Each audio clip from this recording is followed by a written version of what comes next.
Starting the practice? Good afternoon, guys. We're just waiting a couple minutes for more people to join. You can see the numbers ticking up.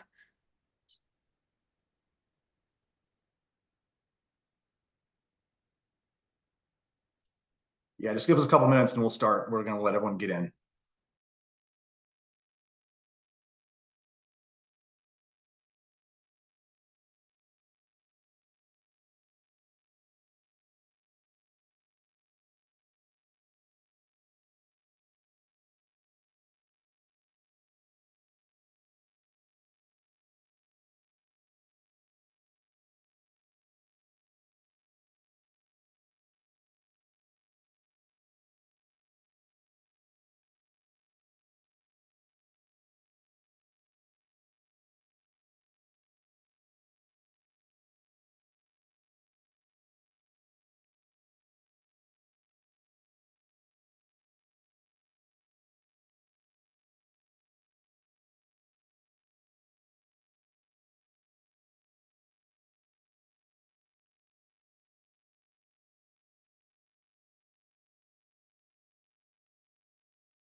I'm going to wait one more minute for everyone to get in and then we'll get started.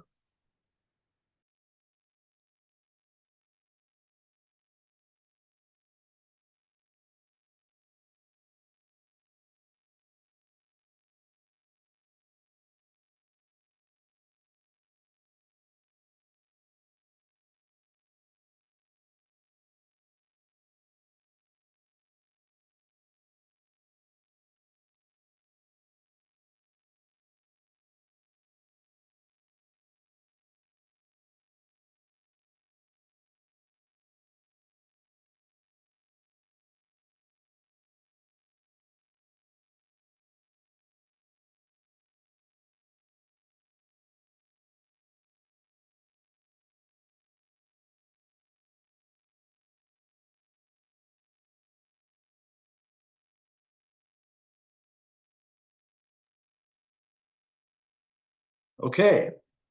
I want to thank everyone for joining us today. My name is Don Carr. I'm the media director for the Alliance for the Great Lakes, and I'll be moderating today's discussion. Formed in 1970, the Alliance for the Great Lakes is a nonpartisan, nonprofit working across the region to protect our most precious resource, the fresh, clean, and natural waters of the Great Lakes. Our staff are headquartered in Chicago with additional offices in Michigan, Ohio, Minnesota, and Washington, D.C. Now, tens of millions of Americans rely on the Great Lakes for their drinking water. Contain 22% of the world's fresh water, the lakes are also economic engines for the region, generating billions of dollars in the fishing, recreation, and tourism industries.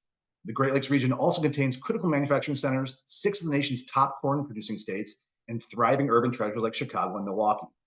The region is large, diverse, and reflective of a wide range of American experiences. 112 members of the U.S. House of Representatives hail from the 8 Great Lakes states, with a party split near even. So this summer, the Great Lakes region will also be on the national stage as both major U.S. political parties will be hosting presidential nominating conventions in Great Lakes cities. First, a Republican National Committee convention will be held in Milwaukee, July 15th through 18th, followed by the Democratic National Committee's nominating event in Chicago, set for August 19th through the 22nd. That is why today's briefing on our federal priorities is so important and timely. So today you'll be hearing from Molly Flanagan. She's the Chief Operating Officer and Vice President for Programs at the Alliance for the Great Lakes. Molly is responsible for leading all aspects of the Alliance's strategic policy, advocacy, and reform efforts to protect and restore the Great Lakes. And Don Jodrey, he's the Alliance for the Great Lakes Director of Federal Relations and is based in Washington, D.C. Don represents the Alliance and its federal priorities while building upon and maintaining its relationships with members of Congress, their staff, and federal agencies. So with that, I will give it to Don Jodrey.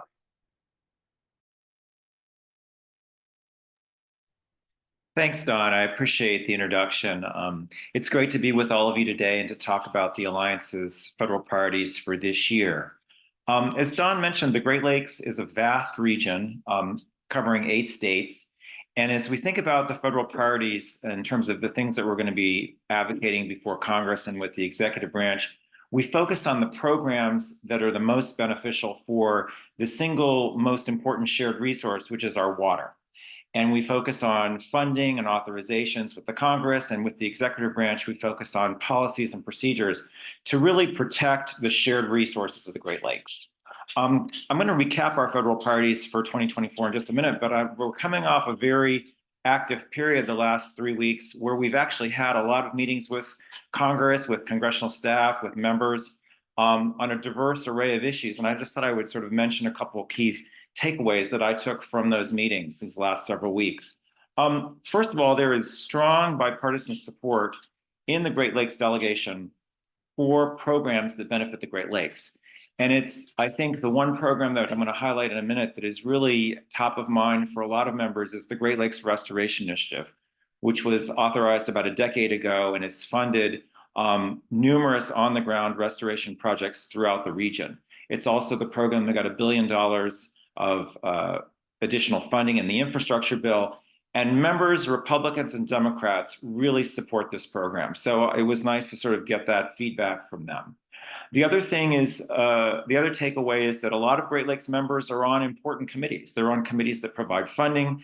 They're on committees that provide legislation. Senator Stabenow, who's going to be retiring from the state of Michigan, is the chairwoman of the Senate Ag Committee. She's really intent on getting a farm bill. She wasn't able to do it last year for a variety of reasons, and we will see if she'll be able to do it this year. But she's a big champion for the Great Lakes.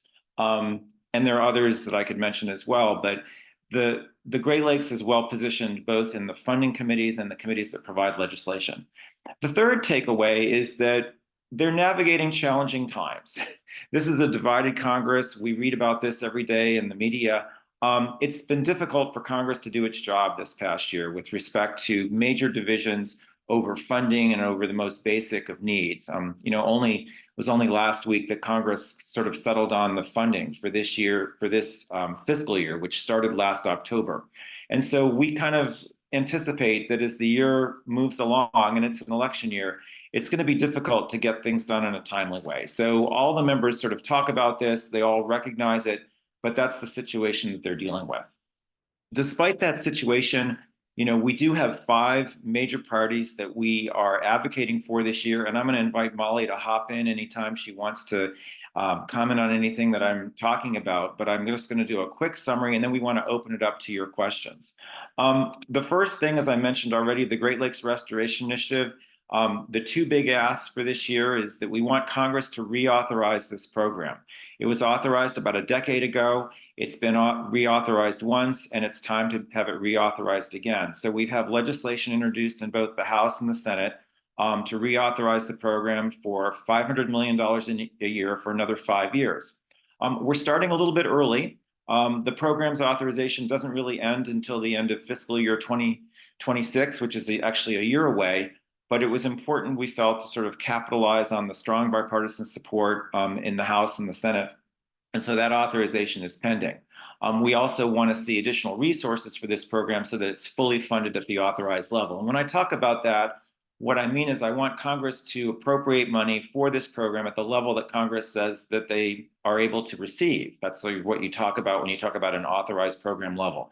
The authorized program level for this fiscal year is $450 million.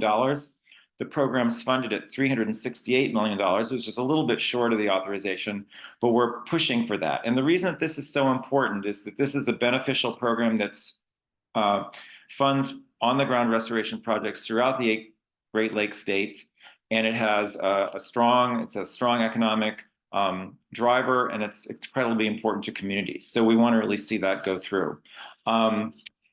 The second big bucket of issues that we advocate for is water infrastructure and water equity. These are the programs that fund, our drinking and our wastewater infrastructure, as well as lead service line replacements, combined sewer overflows, green infrastructure to deal with stormwater, and things like that. And so we really are pushing for increased federal funding levels for that. That's largely because the Great Lakes states have a huge infrastructure need. EPA evaluates that need periodically, and just last year they released their report showing that the Great Lakes drinking water infrastructure needs $225 billion over the next 20 years. And although Congress provided a lot of money in the infrastructure bill that was enacted a couple of years ago, $50 billion nationwide, we know that we need more. So this is an area that we continuously advocate for in terms of increased federal funding. On the legislative side, one of the things that we would like to see Congress address as soon as they can is permanently establishing a low-income household water assistance program. That was provided during COVID, but it was a temporary program. The funds have run out. There's a huge need in the Great Lakes for water infrastructure funding assistance. Senator Padilla from California has a bill that's going to permanently establish that program, and we support it. The third big priority for us is the Farm Bill. Every 5 years, Congress adopts legislation to address conservation needs around the country, as well as, its nutritional assistance and things like that.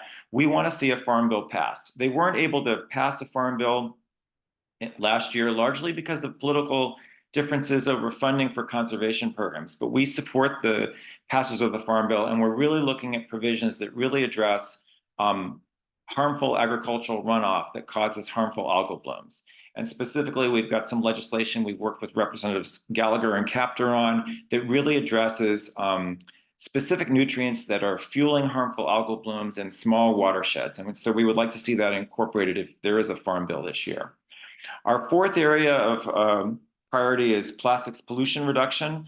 We read about how plastics are everywhere. Researchers are finding them in human tissue, human blood.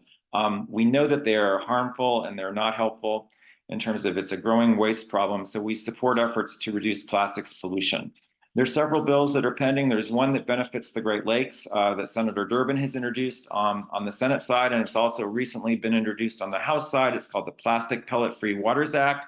It requires EPA to regulate the distribution of nurdles. These are tiny elements of plastic that are used in the production process. They're usually coated with some kind of polymer chemical, and they are getting into our waterways and into our environment, and it needs to be stopped. So we want to see EPA regulate and prohibit the discharge of nurdles. Larger legislation that's also been introduced, the Break Free from Plastics Act, we also support that. That really imposes a system of extended producer responsibility, trying to make producers responsible for plastic waste control, as well as eliminating single-use plastics. It's going to be a long haul on plastics pollution reduction. There have been a number of helpful hearings in the Senate, legislation pending, but it's really going to require a lot of advocacy from a lot of different corners. States are doing things on their own, and it's just going to be a long effort. But we really do think that we need to address plastics pollution in the Great Lakes. The last area of emphasis for us is on invasive species. The Great Lakes have suffered from numerous invasions of different invasive species over the years. We're trying to prevent the latest invasion from the invasive carp. So we're supporting the completion of the Brandon Road project by the Army Corps of Engineers in the state of Illinois. The project has gotten incredibly far the last number of years. It's had a series of congressional authorizations. There's federal funding. There is state funding. The only thing that really needs to happen is the state of Illinois needs to sign a project partnership agreement with the Army Corps of Engineers so the project can break ground either later this year or early next year. So that's something that we continue to advocate for. And that actually does have a lot of bipartisan support in the Congress as well. The second thing that we've been working on for invasive species is working with EPA on regulations to address ballast water and the treatment of ballast water to prevent the spread of invasive aquatic species throughout the Great Lakes. So that's an example of a rule that we've been working on as well. That's just a quick summary of our federal priorities. It's really important that Congress and the executive branch hear your voice. And with that, I'm going to turn it over to Molly, who can really amplify on how efforts on how you can be heard in the Great Lakes.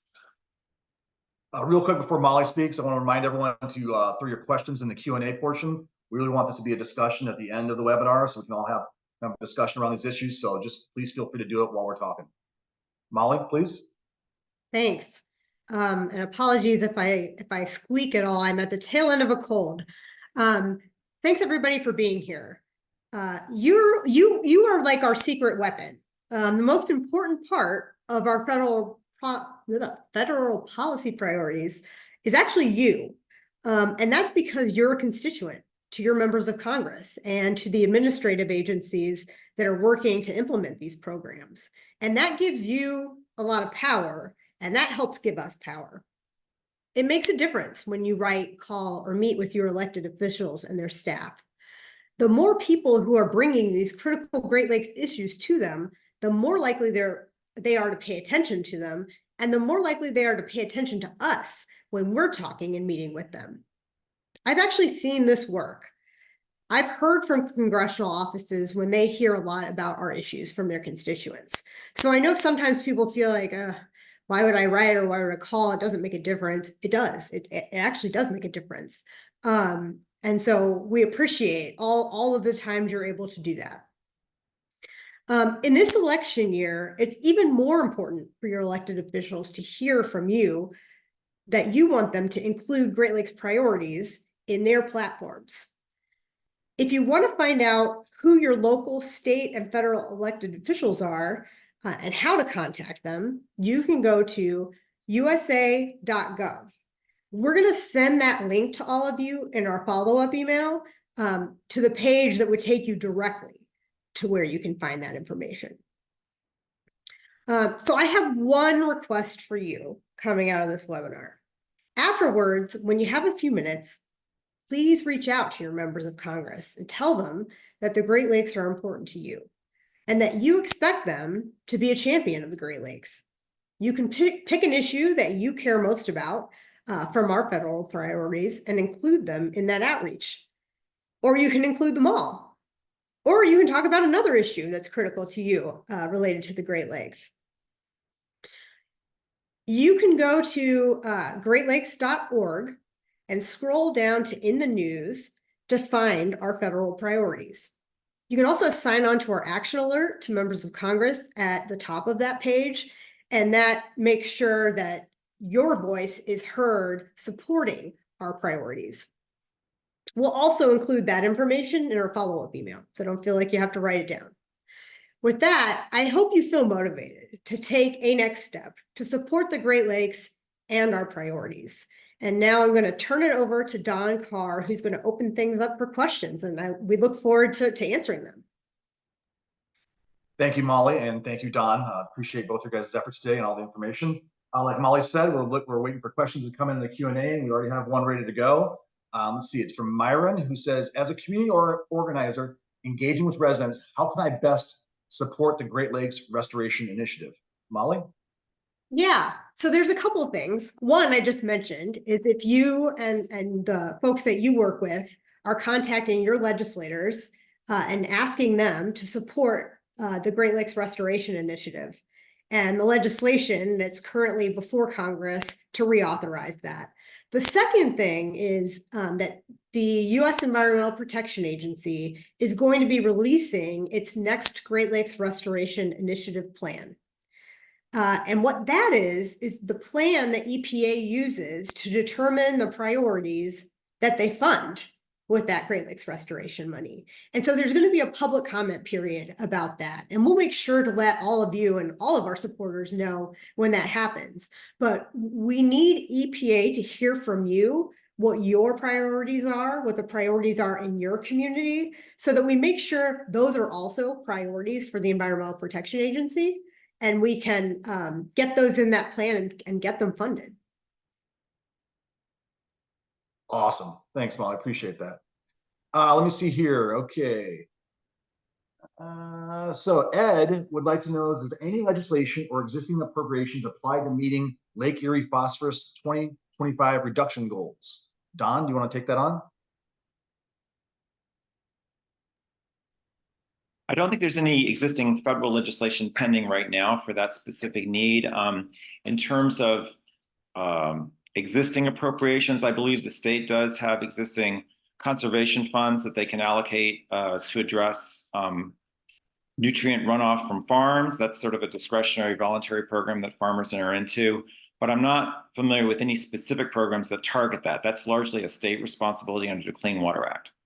And Don, could you say a word about the legislation that we're supporting related to the Farm Bill, which I do think, doesn't explicitly relate only to Lake Erie, but would have big implications. Right. The legislation that we've been supporting is Representative Capter and Gallagher have proposed legislation called the Healthy Farms, Healthy Watershed Act. And what it does, it requires the National Resource Conservation Service of the U.S. Department of Agriculture to sort of prioritize planning for small watersheds to address testing and monitoring and the reduction of specific nutrients that are fueling harmful algal blooms, like dissolved reactive phosphorus. So that's something that if it's included in the Farm Bill or authorized, it would encourage the preparation of these very small watershed plans to address those specific pollutants. Great, thanks for that. And I see some people raising their hands. Please put your questions in the Q&A and we will try to get to all of them. Let's see here. Okay, here's one for, I think it'll be for Don Jodrey. What is AGL's stance on the removal of line 5? We support the removal of line 5. Yep, we're 100% behind removing line 5. We have been working with partners across the Great Lakes region, some leaders on this effort, the National Wildlife Federation, For the Love of Water, otherwise known as FLOW. And so, you know, they are really leaders on these issues and on this issue. And we're working hard to support them to let the Biden administration and anyone who will listen that it's unacceptable that that pipeline continues to operate. Thank you for that. Next question comes from Barbara, and Barbara would like to know, are there specific actions I can take right now to promote programs beneficial to the Great Lakes? Molly? Don? Absolutely. I mean, I think as Molly said, and we've talked about before, it's really important for you to contact your members of Congress to talk about how important it is for them to vote for programs and policies that promote and protect the Great Lakes. We do have an Action Alert Center that puts up opportunities for you to contact members on very specific issues. I think right now it's geared towards talking about our federal priorities, which we've just discussed. And if you read what we've put out there, it's very specific with respect to specific funding levels for specific programs, like the Drinking Water and Clean Water State Revolving Funds and things like that. So that's really the number one thing you can do, is to contact your representative and let them know these things are important. There are these specific bills that we've been promoting. We can put that information out there as well. But members of Congress do really pay attention to the mail and to what they hear from their constituents. And that is sort of the number one way to sort of let folks know in a decision-making capacity that you care about specific programs, either their funding level or getting a law passed, or in the concept of regulations. You know, agencies do put regulations out for public comment and they seek input. So really the important thing to do is to engage and to let people know what you think.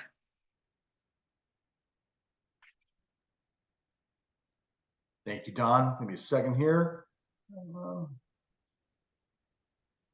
One further thing to say on that is if you're trying to sort of influence a member of Congress on a specific funding level for a specific program, if you go to their websites for whoever the member of Congress is, a lot of them have a place for people to input information on what's called an appropriation request. And if you pull it out, it's a online form that you fill out where you type in what the agency is, what the program is, and what you think Congress should do with the funding level. And members are accepting the input right now for anything related to this coming fiscal year, you know, FY 2025. That's a really helpful way to sort of let members know that you care about the funding level of a specific program, over and apart of writing them a letter or calling them. They have these forms that are ready-made for you to fill in the information in terms of what you'd like to see them do with a specific program. Thank you, Don. Lauren would like to know, what are some ways that you could see harmful agricultural runoff being addressed? Is there data that would be impactful for you or us or the EPA that still needs to be measured? Yeah, there's a lot to unpack here. And Don Carr, I know you have a lot of experience with this as well. So feel free to chime in here. But agricultural pollution is really challenging because it's not regulated under the Clean Water Act, except for very, very large factory farms. And so the tools that we have in that regard don't really help us with this. And so that means we have to focus more on, you know, what we can do. And right now, as Don Jodrey mentioned, we support Farm Bill conservation programs. Those programs pay farmers to input various like conservation practices, buffer strips, to protect the lakes. But those practices are not as effective as we would like them to be. And it's impossible to get those practices implemented everywhere in the Great Lakes Basin. And so what we really need right now is more targeted work. Having agricultural professionals in the states working with farmers to implement conservation practices where they're needed most and where they will be most effective. And so one of the things that's important in doing that this question brings up is data. It's helpful to have water quality information so that we can all figure out how better to target those conservation practices. And the Alliance for the Great Lakes is partnering with a number of entities that do water quality monitoring to better understand where that targeting of practices could be most useful. Don, anything to add to that? I don't have anything to add other than this is also something that happens at the state level with respect to state regulatory controls, like the development of a total maximum daily load or things like that. So, I mean, a lot of the nutrient runoff or agricultural runoff issues are dealt with at the state level, and you have to participate in those state level rulemakings. That's a great point. That's an I area realize where that's not a great answer, but that's the way it's sort of set up in terms of how to deal with it. So, for example, Lake Erie, the Ohio just went through a rulemaking on a total maximum daily load of nutrients going into Lake Erie, and that was done at the state level in Ohio, and then it's sent off to US EPA for approval. But you have to kind of participate at the state level. That's a great point. And at that website link, usa.gov, you can also find state elected officials. And so you can weigh in with them, asking them for more money to enact conservation practices, and also to do a better job in making sure that those practices are implemented in places that will make the biggest difference. Yeah, I'll add too that here in Minnesota, we have a stream buffer law that got passed several years ago, and it's been very successful. So yeah, at the state level, that's where a lot of the action is taking place. Let's see, I'm going to murder this word, so hopefully I don't, but this is from Josh, can you speak to the level of concern priority given to the stamp sands problem on the eastern side of Quinoa? Quinoa, am I saying that right? Will that get any federal attention and or dollars? Yeah, so that's a great question. The stamp sands problem is big and is going to require a lot of funding to clean up, and is polluting the waters of the lakes right now. And I think it's a good example of a project that isn't labeled as an area of concern under the Great Lakes Restoration Initiative. And so it's not as high of a priority for funding.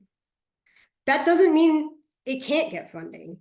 And so one of the things that I think we need to be working on in the next Great Lakes Restoration Initiative action plan, and when we're advocating to congressional members and to EPA, is that funding from the GLRI should also be supporting hazardous waste cleanups in other parts of the Great Lakes region. And this is really a perfect example of this, where those funds, of course, we need them to clean up the areas of concern, but we also need them to clean up places that don't have that designation, but that are having a big impact on water quality and wildlife and human health. Thank you, Molly. Next question from Willis Madison. He says, my fellow scientists and I have increasing concerns for the validity of restoration project monitoring. Are you aware of the issue? And if so, what does the Alliance plan to do to rectify the problem?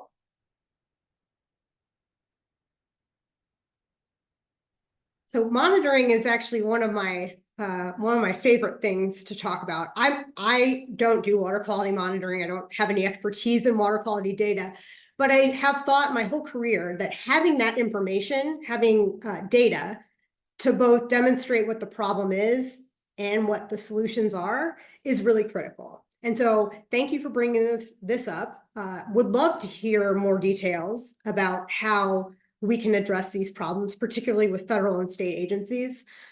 Because what we want to make sure is that the dollars that are coming from the feds or coming from the state that are going to restoration projects are making a difference. Thank you, Molly. Go through the questions here. I had another one on water monitoring. I think we covered that. Let's see. Okay, Don, this is for you. This is from James. What are your strategies for leveraging the strong bipartisan support for the low-hanging fruit of Great Lakes issues, e.g. the GLRI, state revolving funds, etc., to ensure cooperation on harder to tackle issues? Well, yeah, our strategies, and Molly alluded to this earlier, we work with a lot of other partner organizations on working with Congress on all of these issues. So, for example, on the Great Lakes Restoration Initiative reauthorization, we've been working with the Healing Our Waters Coalition. We also work with other organizations like the National Wildlife Federation, the National Parks Conservation Association, Audubon Society, TNC, et cetera. So what our strategy is really that we're contacting all the members of Congress in each state delegation around the Great Lakes. And we're keeping track of who is signing on to this legislation.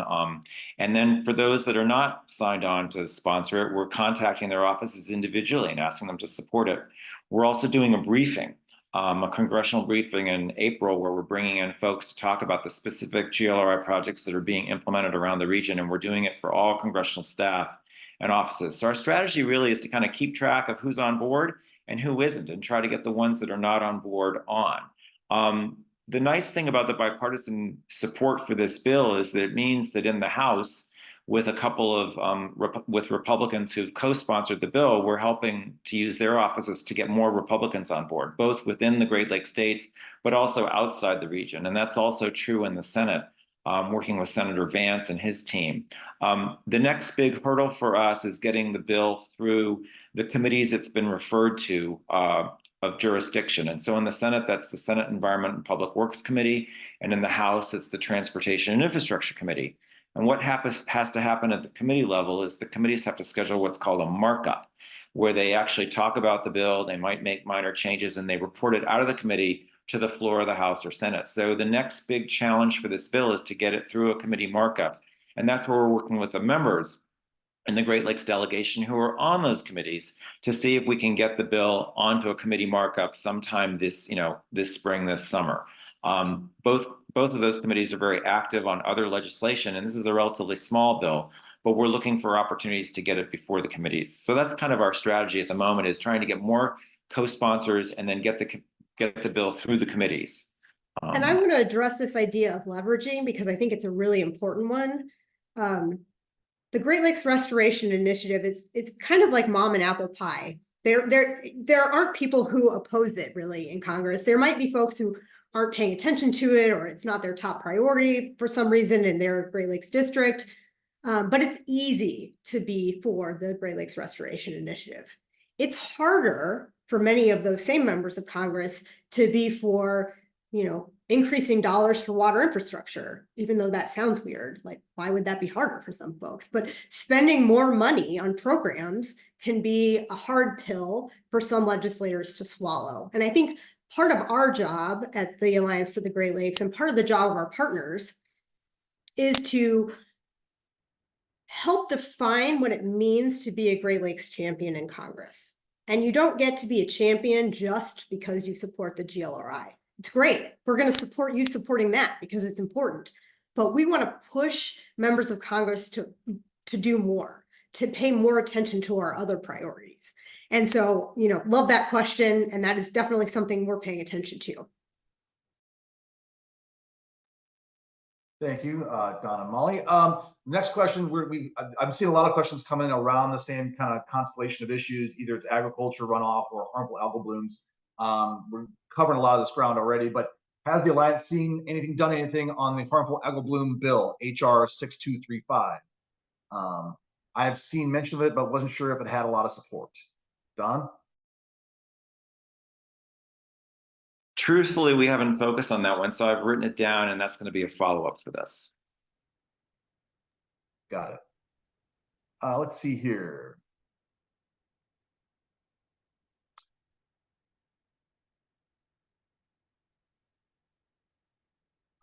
This is from Bill. Are there any programs focused on shoreline preservation protection to ensure long-term future of tourism, recreational and sporting activities, etc.? Yeah, so shoreline issues are a really challenging issue, and they're becoming even, I guess, more difficult to address because of climate change and the large swings we're seeing between high levels and low levels in the Great Lakes. At the federal level, there's a study that the Army Corps of Engineers is doing in partnership with all 8 of the Great Lakes states to look at the Great Lakes shoreline and determine where there are the biggest areas of threat, looking at possibilities for how to address those things.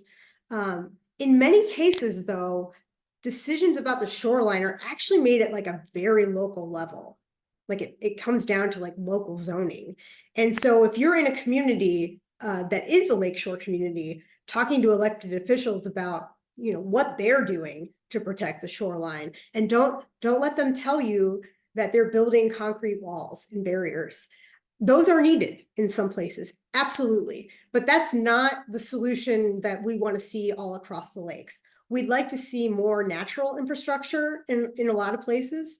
And so that means allowing the lakes to come up and down, not building houses that are going to be, you know, so close to the water that when there's higher water, they're flooded.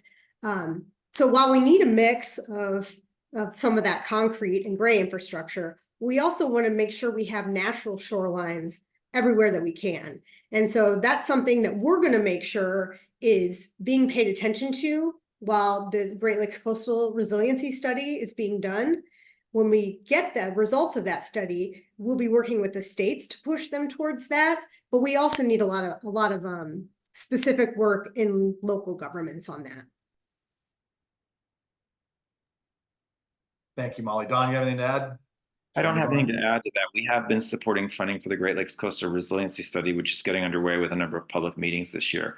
I want to just amend my last answer on HR 6235. I had to actually look it up. I didn't remember the name off the top of my head.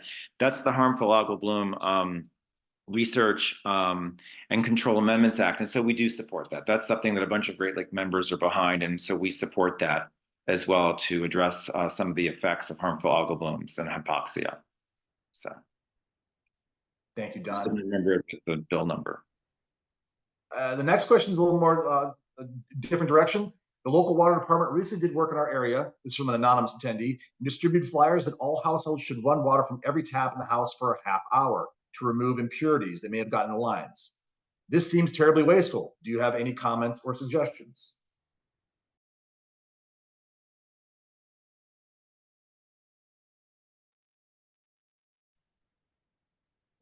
So not knowing the nature of the work, what I would say is do what the water department is telling you to do.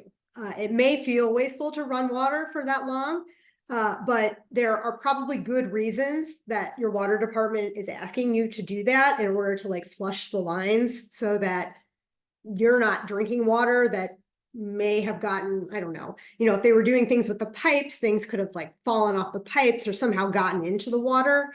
And so I would say, you know, even though it does seem really wasteful, if they're telling you to do that, they're probably telling you for a good reason.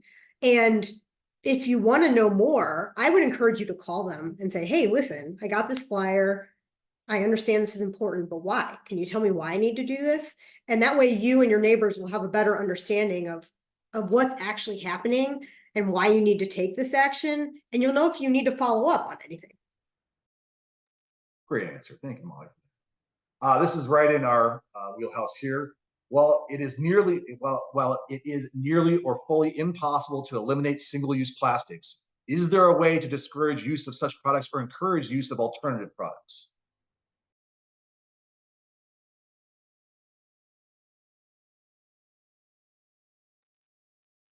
Yes, absolutely. There are ways to eliminate single-use plastics.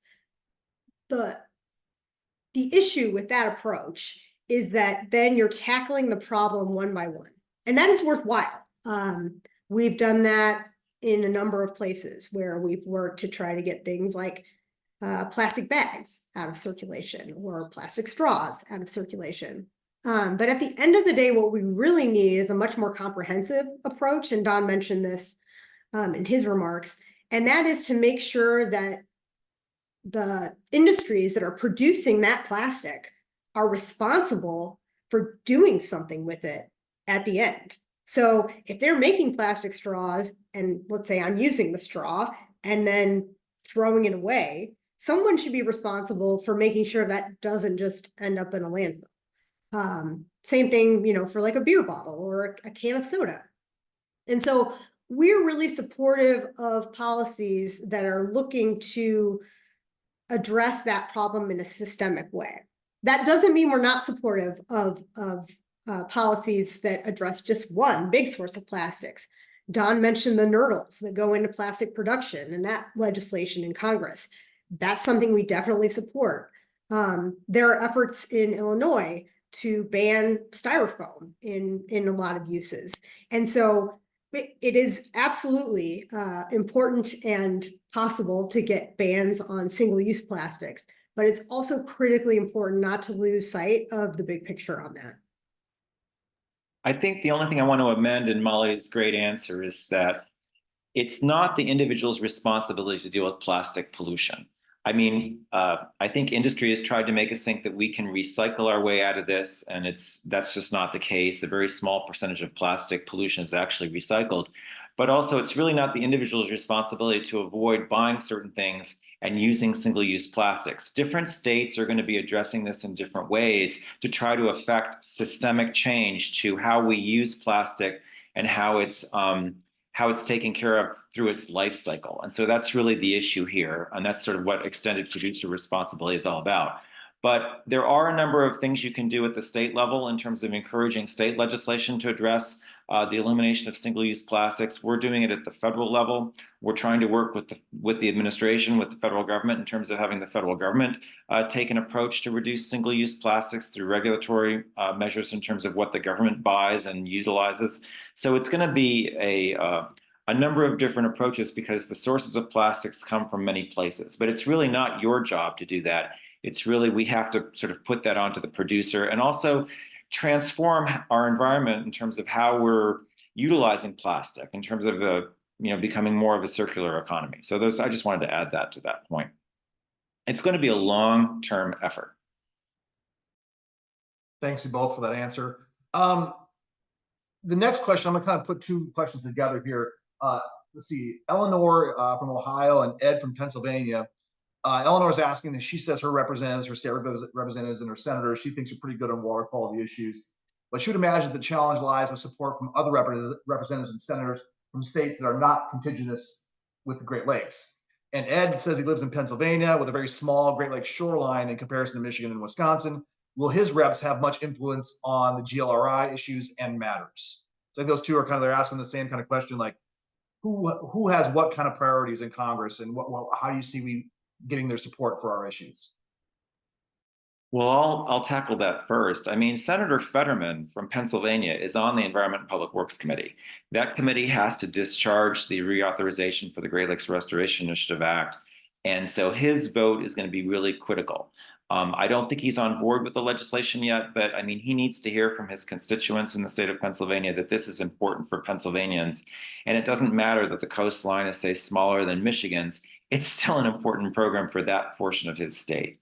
I totally hear what the questions are asking with respect to members do have different interests based upon where they're geographically located. And that's just sort of the way things kind of shake out. But I think water as a resource is important to everyone. And I think everyone can understand the benefits of having clean, safe, fresh drinking water, free from contamination of pollution or chemicals like PFAS or nutrient pollution or whatever it is. So I think all members can really relate to the importance of water as a resource. And that's something that I like to stress. And I think that I like to make that connection if I can when you get representatives from one state to another and different political parties as well. It's really important to understand the importance of clean, fresh water.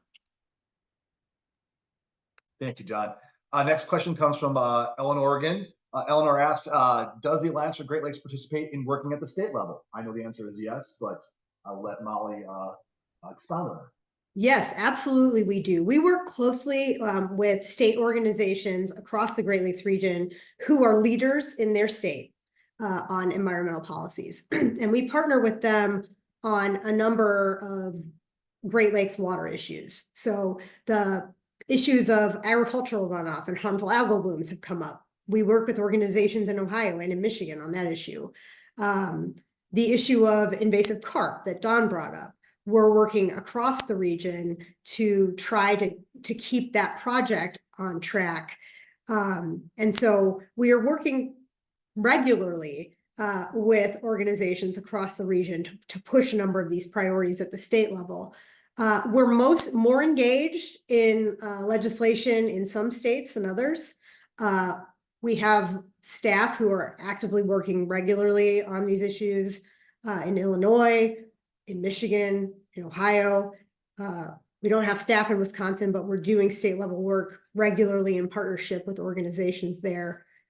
We've been talking to our partners in Minnesota about the plastic issue and extended producer responsibility. And so, yeah, absolutely. The state level is where a lot of things get done. As Don mentioned, Congress is not very functional at the moment. And so when that happens, going down a level of government can really be effective. And we know that. And I would just encourage you, if you're not connected with your statewide organizations that are doing environmental and water work, definitely get connected with them because they're doing great work and they're great partners to us. Thank you, Molly. Lauren is asking, how does the U.S. relationship with Canada affect our efforts? And since Don Jodrey was just at the Canadian Embassy last week, I'll let him answer that one.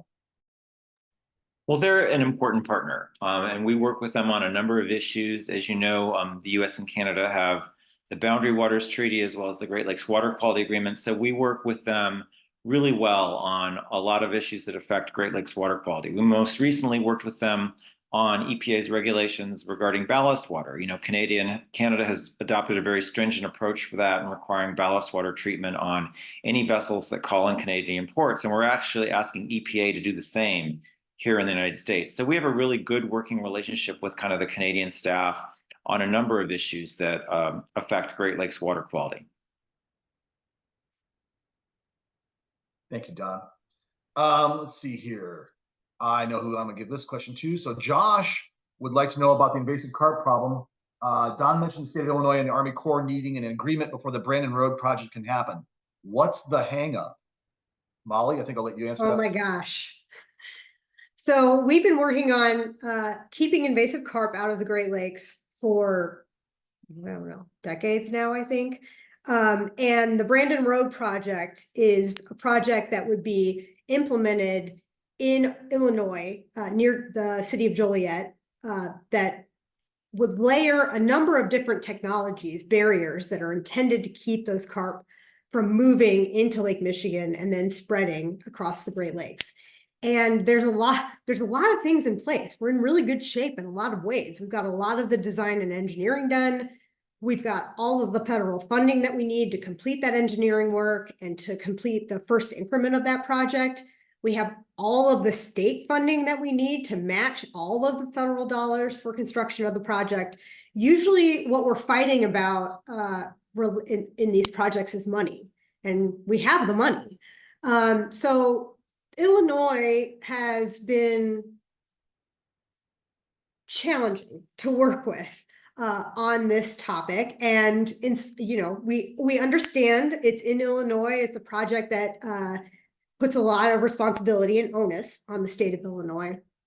But the thing that needs to happen is that Illinois needs to sign an agreement with the Army Corps of Engineers so that all of those dollars that are right there for the taking can get deployed for this project, and construction could actually begin this fall. But that can only happen if Illinois signs on the line for that project partnership agreement very, very soon. Thank you, Molly. Next question. From an anonymous attendee. Have any priorities or concerns changed due to the warm weather of this past winter? I guess I'll say real quick before I hand it to you guys. I mean, my concerns would be obviously algal blooms get larger and more potent, more toxic, the warmer the waters are. And so for the Great Lakes, that is a concern, but I'll let either Molly or Don jump on that one as well. Yeah, I mean, temperature and precipitation are both really important to a number of issues in the Great Lakes. Don mentioned harmful algal blooms, which is a big one. I think maybe backing up a little bit from just the recent warm weather that we're having in the winter and in early spring to just thinking about climate change generally. Climate change is definitely making all of these issues that we prioritize worse and harder to address. And so I think, when I'm thinking about this season or next season and high water or low water, those are things that are coming and going regularly. But keeping in mind the big picture, that what we're seeing are the impacts of climate change, that we need to be making adjustments for that, but also making moves and supporting efforts to reduce greenhouse gases so that we can address climate change. Looks like Don has something to add.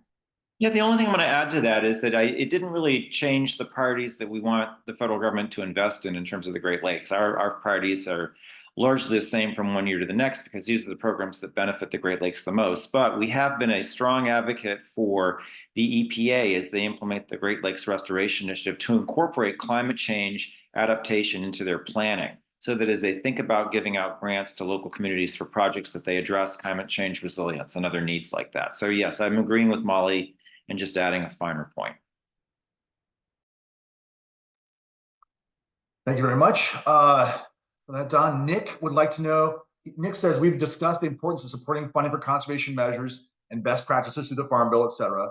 He says, is there also work underway to address the problem from the other direction by removing ag subsidies that could be incentivizing or fueling practices that damage the lakes? Oh yeah. Go ahead, Don. Absolutely.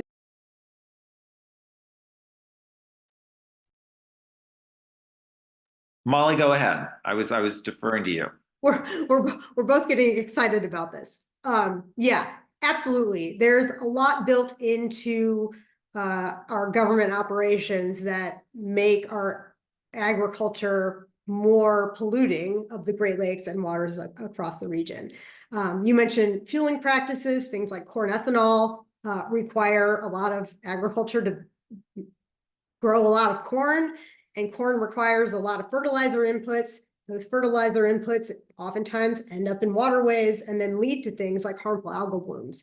So there certainly are opportunities to address some of these issues from that side, from looking at it at a different angle. So I appreciate you pointing that out, and that's absolutely something that we're aware of, and definitely a piece of the puzzle in terms of solving these problems. Thank you. We're getting the end here. Hold on. Let's see. How do you determine the best way to partner with organizations that are working toward the same ends? This is from Eleanor again.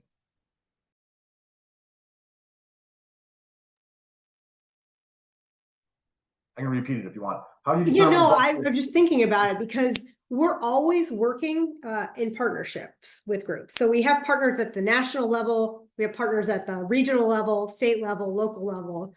And so there isn't any work that the Alliance for the Great Lakes does that we're not doing in partnership with some other organization or organizations. And so I was just thinking about the specific questions about how we determine the best way to partner. I think one of the things that we try to do in partnering with organizations is really listening to what they need and what support they want.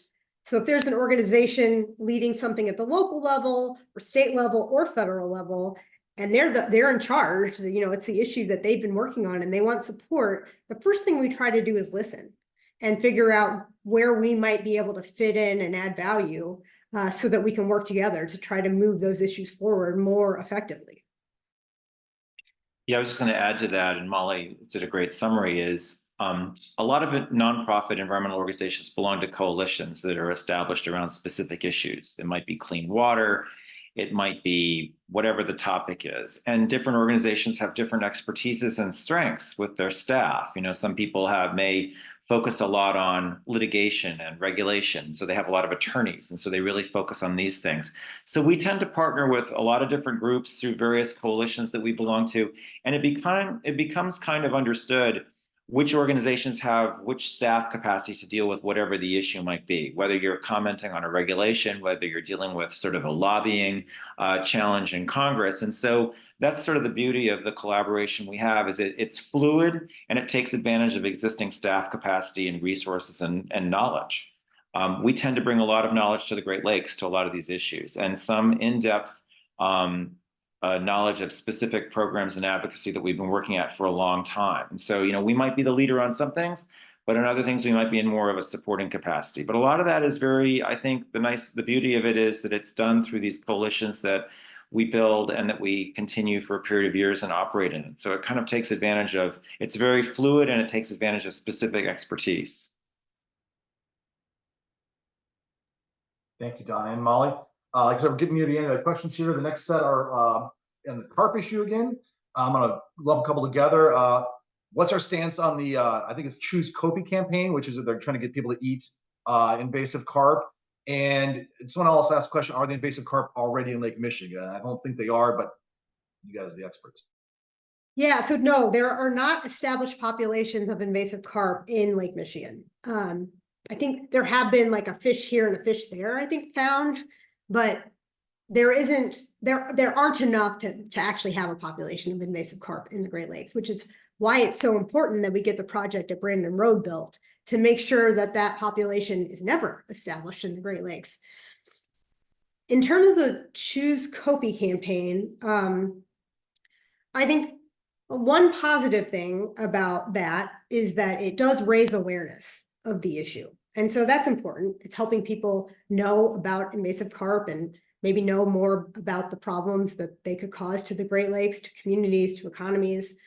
The flip side of that is I don't think it was a good use of Great Lakes Restoration Initiative dollars to try to rebrand a fish.